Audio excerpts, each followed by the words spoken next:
Bukhara. Kota ini udah berdiri lebih dari 2000 tahun.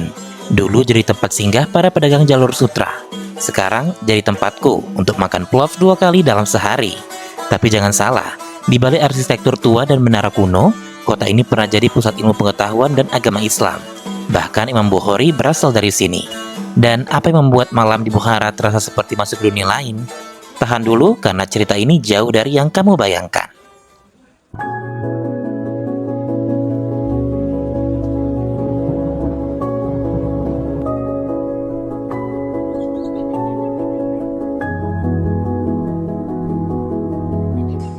Hai kawan-kawanku semua, kembali lagi di channelku Travel Santai yang akan membahas liputan perjalananku ke berbagai destinasi di seluruh dunia. Setelah pulang larut malam dari Khiva ke Bukhara tadi malam, aku jadi bangun kesiangan di keesokan harinya. Dan sayangnya aku melewatkan jadwal sarapan di hotel. Akhirnya sekitar jam 11 siang aku mencari restoran yang ada di sekitar hotel.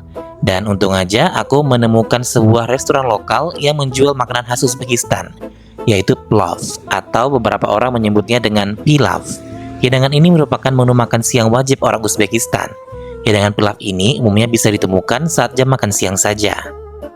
Plov ini sebenarnya berasal dari Persia kuno, yang berkembang ke negara-negara kawasan Asia Tengah termasuk Uzbekistan.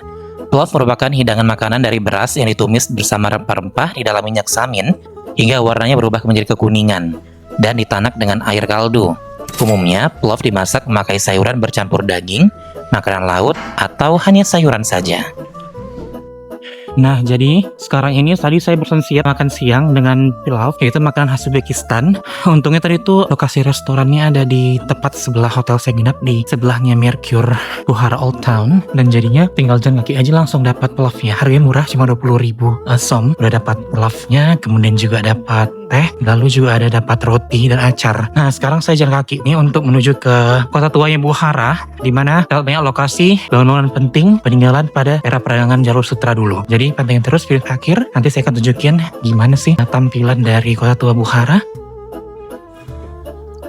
Karena Hotel Mercure Bukhara Old Town lokasinya agak jauh dengan area kota tua Bukhara, yaitu sekitar 1,2 km, maka aku harus berjalan kaki sekitar 20 menit menuju area Kalan Square kota Bukhara.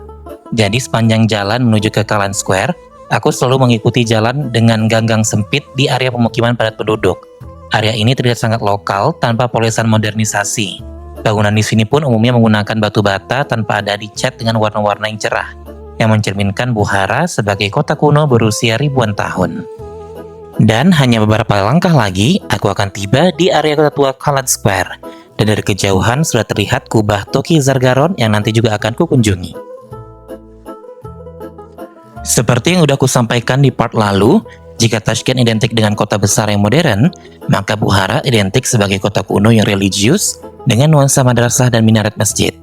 Madrasah pertama yang kukunjungi adalah Madrasah Abdul Aziz Khan. Madrasah ini dibangun di tahun 1652 oleh Abdul Aziz Khan, seorang penguasa dinasti Ashtar-Khanid. Dulunya madrasah ini sengaja dibuat untuk menandingi madrasah tetangganya, Ulugh-Beg Madrasah, yang sudah lebih dulu berdiri 200 tahun sebelumnya. Di masa jayanya, madrasah ini digunakan untuk mengajarkan Al-Quran, hadis, fikih, astronomi, dan sastra. Tapi sekarang banyak ruangannya yang kosong dan sunyi. Beberapa digunakan untuk toko souvenir atau galeri kecil. Tapi jejak kemegahannya masih terasa jelas, seperti semacam bisikan masa lalu yang belum mau hilang. Untuk masuk ke dalam Madrasah Abdul Aziz Khan ini, aku bayar 35.000 som Uzbekistan atau sekitar Rp56.000. Harga ini sudah termasuk tiket masuk ke Abdul Aziz Khan Madrasah, Ulugh-Beg Madrasah, dan juga Museum Koleksi Karya Seni. Menurutku pribadi, kamu nggak perlu masuk ke Museum Karya Seni ini karena tidak terlalu worth it untuk dikunjungi. Di dalam museum tersebut hanya menampilkan beberapa hasil kerajinan tangan pada zaman dahulu kala, seperti pakaian yang ditenun secara handmade, lalu juga ada berbagai macam barang pecah belah yang dilukis dengan motif khas Uzbekistan, berbagai macam senjata tajam handmade, kaligrafi yang indah dengan lafaz Allah dan Nabi Muhammad SAW, berbagai macam piring, mangkuk, dan alat makan yang terbuat dari logam, dan juga Al-Quran yang ditulis dengan tangan, serta beragam alat teh seperti cangkir, piring, dan tiko yang sudah berusia hingga ratusan tahun. Setelah dari Abdul Aziz Khan Madrasah, aku lanjut ke Ulugh Beg Madrasah yang ada di seberangnya. Bangunan Ulugh Beg Madrasah ini dibangun pada tahun 1417 atas perintah Ulugh Beg, cucu dari Emir Temur yang juga merupakan seorang ilmuwan dan penguasa yang melek ilmu. Pada saat itu, Ulugh Beg ingin menjadikan Bukhara sebagai pusat pembelajaran, agar tidak kalah dengan kota Samarkand yang sudah lebih dahulu terkenal.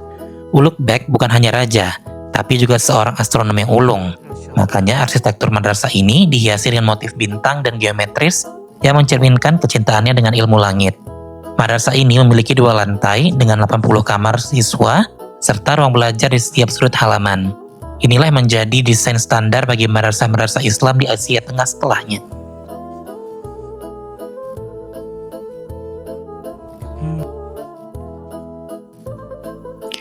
Hingga kini, madrasah ini masih berdiri kokoh meski sudah berulang kali direnovasi. Pada saat ini, bangunan ini difungsikan sebagai Museum Sejarah Restorasi Monumen Bukhara di bawah perlindungan UNESCO sejak tahun 1993. Banyak toko souvenir yang terdapat di dalam madrasah Ulugh Beg ini, termasuk toko galeri seni yang kukunjungi kali ini. Halo semuanya, jadi sekarang ini saya berada di dalam satu bangunan tua yang ada di kota Bukhara, tepatnya di kawasan kota tua kota Bukhara. Dan kali ini saya mengunjungi art gallery di salah satu dalam bangunannya itu.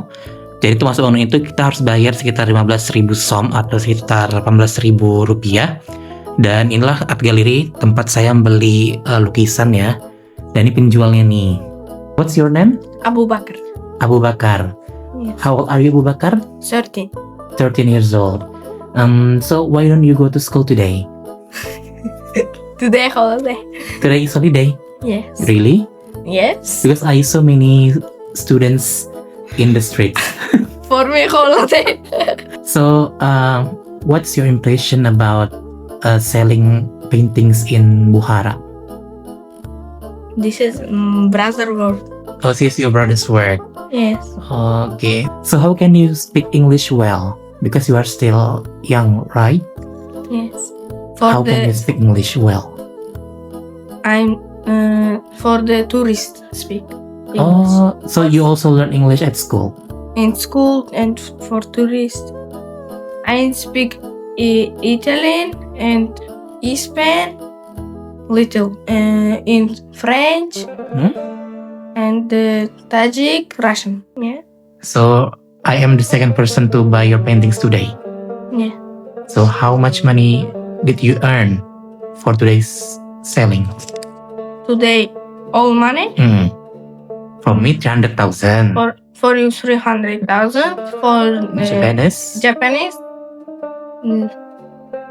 500,000. Nah, jadi itu ya guys ya, pembicaraan saya dengan si Abu Bakar ini. Abu Bakar namanya. Nah, jadi nih anak emang giat banget tuh berjualan ya, karena dia sendirian aja jualan di tokonya hari ini.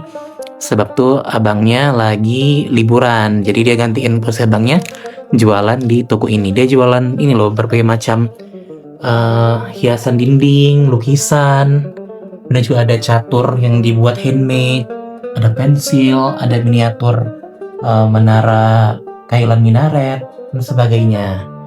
Jadi kalau kalian lagi berkunjung ke kota Bukhara, itu mungkin bisa aja berkunjung ke art galerinya si Abu Bakar ini ya. Setelah membeli beberapa lukisan tangan di galeri milik Abu Bakar tadi, aku kemudian tertarik untuk makan di salah satu rumah penduduk lokal di sini. Aku ditawari harga 60.000 som Uzbekistan atau sekitar 96.000 rupiah untuk makan siang. Dan inilah dia hidangan makan soreku, yaitu plof. Ini adalah plof kedua aku untuk hari ini. Kali ini plofnya harganya lumayan mahal, yaitu sekitar 60.000 som Uzbekistan.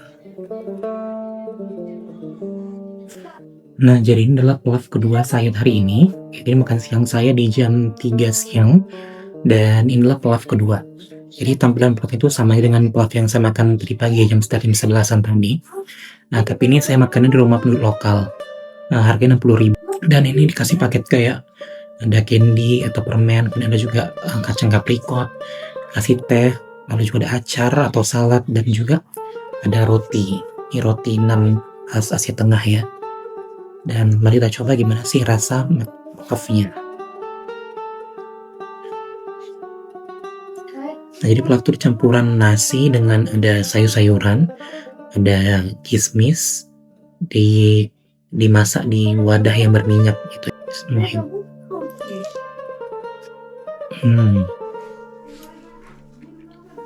Rasa puff yang kumakan kali ini sangat enak. Ya, meskipun harganya jauh lebih mahal ya daripada puff pada umumnya. Tapi setidaknya aku bisa memiliki experience makan di rumah penduduk lokal Uzbekistan di sini.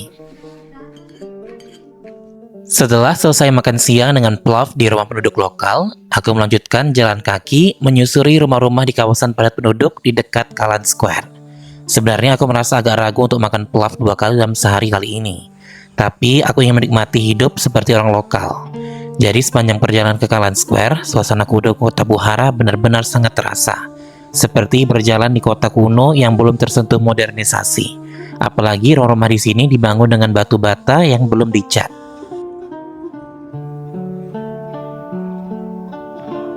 Saat tiba di area Kalan Square di sore hari, suasana sudah tidak begitu ramai. Memang bulan Januari bukanlah peak season bagi para turis asing untuk berkunjung ke Uzbekistan, sehingga kondisi sepi seperti yang terlihat di video. Dan kali ini aku akan berkunjung ke Toki Zargaron, yang lokasinya berdekatan dengan Kalan Square.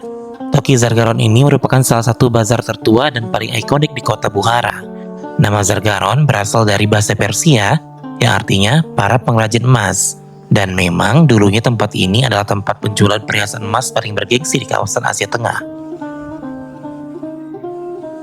Dibangun pada akhir abad ke-16, Toki Zargaron bukan cuma pasar, tapi juga tempat bertemunya para pedagang dari Persia, India, bahkan Cina, yang semuanya melewati jalur sutra. Dan hari ini, lorong-lorong melengkungnya yang teduh masih dipenuhi toko souvenir, toko karpet, dan perhiasan buatan tangan. Dan suasananya nyaris tak berubah. Kamu bisa merasakan dan sejarah lewat dinding bata yang sudah berdiri selama lebih dari 400 tahun. Begitu keluar dari lorong teduh Toki Zargaron, suasana langsung berubah. Jejak langkahku membawa ke sebuah ruang terbuka yang megah, yaitu Kalan Square. Di depanku berdiri Masjid Kalan, Menara Kalan, dan Madrasah Mir-i Arab. 3 bangunan bersejarah yang berdiri saling menghadap, seolah sedang berbicara dalam diam. Dulu ini adalah pusat spiritual dan pendidikan Islam di Asia Tengah. Nah, sekarang ini saya berada di salah satu landmark atau tempat terkenal di kota Bukhara, yaitu namanya Kalan Square. Jadi Kalan Square ini merupakan sebuah lapangan yang sangat luas, yang mana dikelilingi oleh monumen atau bangunan penting yang ada di Bukhara. Salah satu yang paling terkenal adalah dekat belakang saya ini. Nah, ini belakang saya ini namanya Kalan Minaret. Lihat. Nah, itu Kalan Minaret. Nah, ini merupakan menara Masjid Kalan. Masjid Kalan itu yang di belakangnya, belakang saya ini, dia punya menara memang Kalan Minaret. Nah, di seberang Masjid Kalan itu, yang ini, itu adalah Mir-i Arab Madrasi, yang dulunya dipakai sebagai sekolah. Nah, jadi lapangan Kalan ini merupakan satu landmark yang paling terkenal di kota Bukhara, karena tower ini nih, tower Kalan Minaret tadi. Nah, ini keunikan dari bangunan tua kota Bukhara. Jadi nanti kita akan tunggu-tunggu dulu di sini, duduk-duduk santai hingga malam hari, karena kalau malam hari itu nanti kalau Minaret ini bakalan terang benderang dengan cahaya. Jadi nanti saya kasih tunjuk gimana sih pemandangan malam hari di Kalan Square di kota Bukhara, Uzbekistan. Saat matahari mulai turun, aku masuk ke bangunan paling terkenal di Bukhara, yaitu Masjid Kalan. Ukurannya besar banget. Kalau dilihat dari jauh mungkin kelihatan simple, tapi begitu kamu dekati, detailnya luar biasa. Ornamen dinding, kubah birunya, sampai gerbang masuknya, semuanya terlihat sangat rapi dan simetris. Masjid ini ternyata dibangun sejak abad ke-16, dan dulunya bisa menampung lebih dari 10.000 jamaah. Bayangin, zaman dulu belum ada mikrofon, tapi desainnya udah diatur supaya suara imam bisa terdengar sampai ke belakang. Pas saya masuk ke halaman dalamnya, suasananya sangat adem. Bukan cuma karena angin sore, tapi juga karena atmosfernya yang sangat tenang. Ada deretan tiang-tiang tinggi yang menopang koridor panjang. Semuanya tersusun rapi dan bikin tempat ini terasa luas tapi tetap hangat. Di bagian tengah, kamu bisa lihat hamparan batu putih yang memantulkan cahaya matahari. Dan kalau kamu mau berdiri tepat di tengah halaman lalu menengadah, langit biru dan kubah biru tua seakan menyatu di atas kepalamu. Yang saya suka, sore hari di sini waktu yang terbaik buat menikmati semuanya. Cahayanya jatuh dari samping, bikin semua sudut terlihat lebih hidup. Dan kadang-kadang ada suara burung, kadang hanya suara langkah sendiri yang terdengar. Menjelang malam hari dan langit pun sudah berubah menjadi gelap, suasana Kalan Square juga ikut berubah. Kini menjadi lebih meriah dengan hiasan cahaya lampu berwarna-warni yang menghiasi Masjid Kalan, Kalan Minaret, dan juga Menara Sahmir I Arab. Suasana malam hari terasa sangat berbeda. Meskipun tidak banyak orang yang lalu lalang di lapangan ini, namun banyak juga orang yang berfoto di hampir setiap sudut Kalan Square yang gemerlap dengan cahaya lampu. Sekarang saya berada di kawasan Ark of Bukhara. Jadi Ark Bukhara ini lokasinya dekat dengan kawasan Old Town-nya Bukhara. Nah, di belakang saya ini tuh nampak tuh seperti benteng. Nah, jadi Ark of Bukhara itu adalah benteng kuno yang dengan dinding tebal dan tinggi, yang merupakan tempat pelindung dari kota Bukhara.